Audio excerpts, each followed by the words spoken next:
नमस्कार शेतकरी मित्रांनो, आज आपण बारामती तालुक्यातील उंडवडी या गावी आलो आहोत. आपले शेतकरी श्री जराड साहेब गेली 2 वर्षापासून ऑरिकॉन कंपनीचं दाणेदार कोंबड खत आणि लिक्विड कोंबड खत याचा वापर कांदा पिकासाठी करत आहेत. तर सर, तुमचं नाव आणि मोबाईल नंबर पूर्ण सांगा. नमस्ते, माझं नाव सचिन जालिंदर जराड, राहणार जराडवाडी, उंडवडी कप, तालुका बारामती. मी गेली 2 वर्षापासून ह्या कांद्यासाठी हे लिक्विड वापरत आहे. याचा अनुभव असा की ह्याला स्टोरेजमध्ये बुरशीचं प्रमाण कमी राहते आणि साईज पण चांगली होती याची. आणि अजून शेतकरी मित्रांनो, गेल्या 2 वर्षापासून ते वापर करतच आहेत. मागच्या 1 महिन्यापूर्वी त्यांनी आपलं लिक्विड मधलं कोंबड खत त्या कांद्या पिकासाठी सोडलं होतं. बरोबर कांदा आज सर 2 महिने आणि 3 दिवसाचा झालेला आहे. तर तुम्ही बघू शकता, पूर्ण प्लॉट एक समान झालेला आहे. कांद्याची साईज आणि जी मानांची जाडी आहे, पूर्ण कांद्याची मानांची जाडी, पातीची साईड, कांद्याचा कलर, तर आपण बघू शकता शेतकरी मित्रांनो, पूर्ण कांदे सगळे एक समान झालेले आहेत. तर मुळांची वाढ एक समान मुळांची वाढ झालेली आहे. कांद्याचा साईज आणि कलर पण चांगल्या पद्धतीने डेव्हलप होत गेलेला आहे. मानांची साईज चांगली, कलर चांगला झालेला. अजून कांद्याला 1.5 महिना अवकाश आहे. 1.5 महिन्यानंतर कांद्याची साईज अजून एक साधारण 300 ग्रॅम पर्यंत कांदा हा जाईल.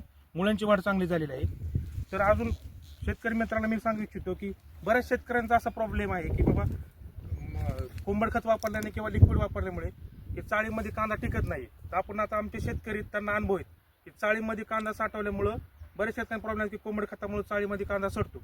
आपले शेतकरी सांगतील की त्यांनी अनुभव घेतलेला आहे की चाळीमध्ये कांदा त्यांनी 1 वर्षभर ठेवला होता. तर सर, तुम्ही सांगा की ह्या कोंबड खत वापरणे किंवा लिक्विड वापरणे कांद्याला काय प्रॉब्लेम आला का तुमचा? कांद्याला प्रॉब्लेम म्हणजे असं झालं, गेल्या वर्षी मी एका प्लॉटला हे तुमचं लिक्विड वापरलं होतं आणि एका प्लॉटला वापरलेलं नव्हतं. तर तो सेपरेट स्टोरेज केला होता. ज्याला लिक्विड वापरलं होतं त्याचं स्टोरेजचं मला असं अनुभव आला की ते जरा स्टोरेजला जास्त टिकला कांदा, आणि ज्याला वापरलं नव्हतं त्याला थोडासा सडण्याचा किंवा खराब होण्याचं प्रमाण जास्त होतं. नाही, बऱ्याच ठिकाणी प्रॉब्लेम येतो की शेतकरी वर्गांचं म्हणणं असं येते. आता आम्ही बरेच आमचे कांदा उत्पादक शेतकरी आहेत की बाबा ते शेतकरी म्हणतात की कोंबड खत वापरल्यामुळं किंवा कांदा टिकत नाही, त्यात नायट्रोजन जास्त असतो.